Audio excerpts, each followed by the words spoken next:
Good evening.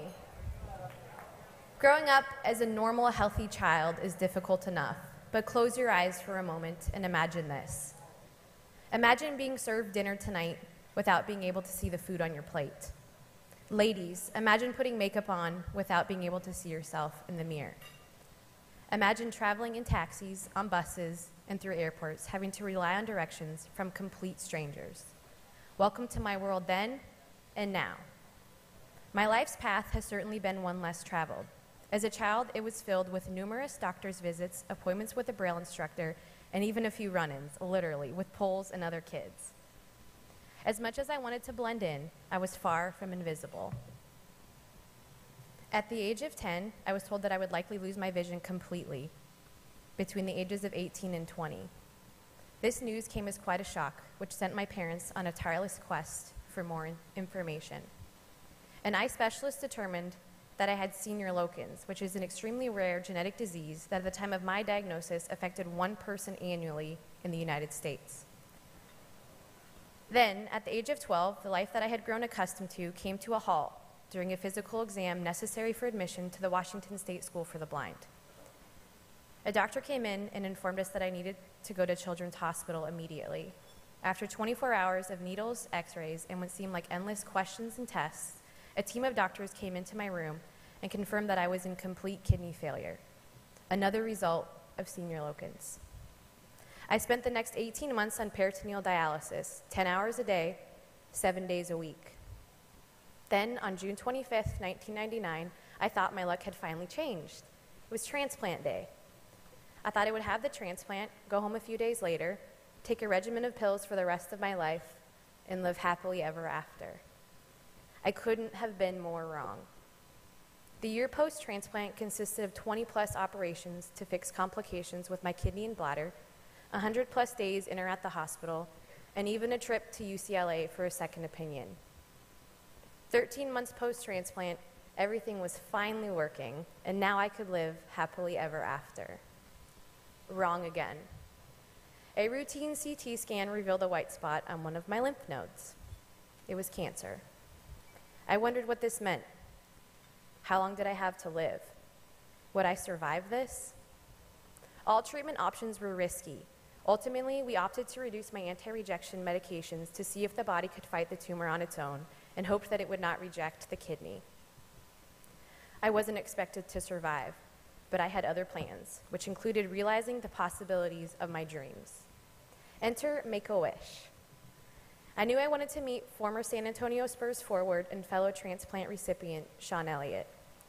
I was a huge basketball fan and loved the Spurs, but more importantly, it was Sean's courage, strength, and ability to return and compete at the highest level post-transplant that inspired my wish to meet him.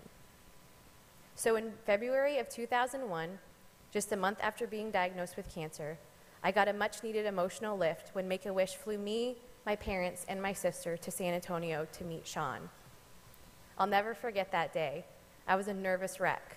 My stomach was queasy, my entire body shaking, and I felt as though I had forgotten everything I wanted to say.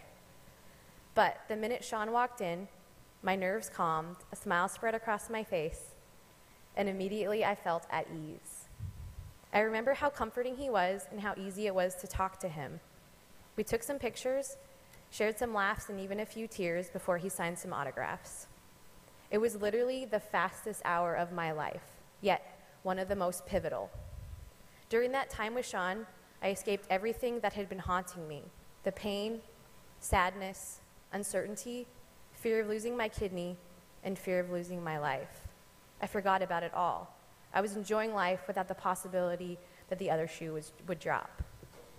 I felt special in a good way. My wish exceeded all my expectations, and that was just the beginning. I returned home from my wish with a new lease on life. I had an increased desire to set high expectations for myself, dream big, and live life to the fullest. After graduating valedictorian from the Washington State School for the Blind, with the support from Sean and his family, I moved to San Antonio to attend Trinity University and later worked for the San Antonio Spurs. While I lived in Texas,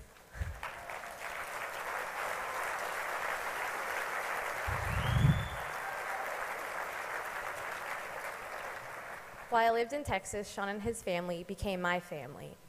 They drove me to doctor appointments, invited me to family gatherings, helped with my laundry, and invited me to attend Spurs games.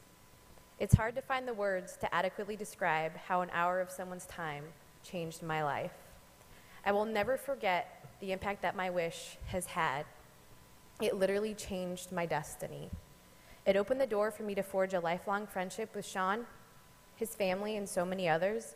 It gave me the hope to keep persevering because I knew that people cared. It gave me the strength to move to San Antonio and live independently. And it gave me the courage to live, regardless of my medical challenges. In May of 2008, I received my bachelor's degree from Trinity University. I became the first blind student to graduate from Trinity, as well as a first-generation college graduate in my family.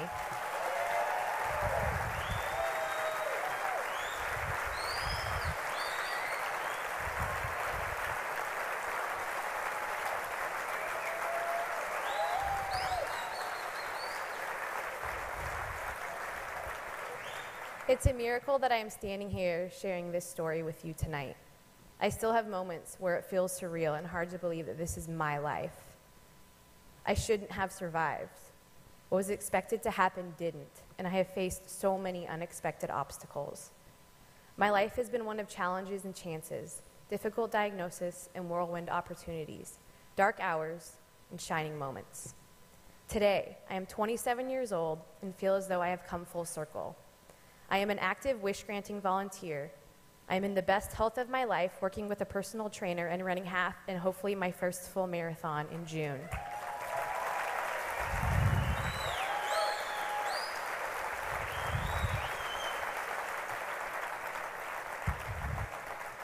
I am approaching 13 years post-transplant when it was only expected to last 7 to 10 years. I'm cancer-free and I am alive.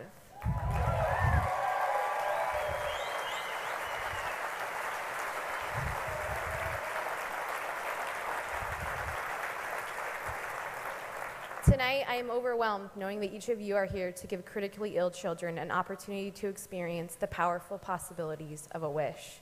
Right now, there are nearly 500 children who qualify for a wish. 500 children who need a break from the hospital visits, the doctor's appointments, and the uncertainty that a life-threatening medical condition brings. I will forever be grateful to Make-A-Wish and generous donors like you whose support has changed my life. I hope that my story has given you some insight into how powerful, important, and encouraging a wish can be. Please give generously so others can receive the incredible power of a wish.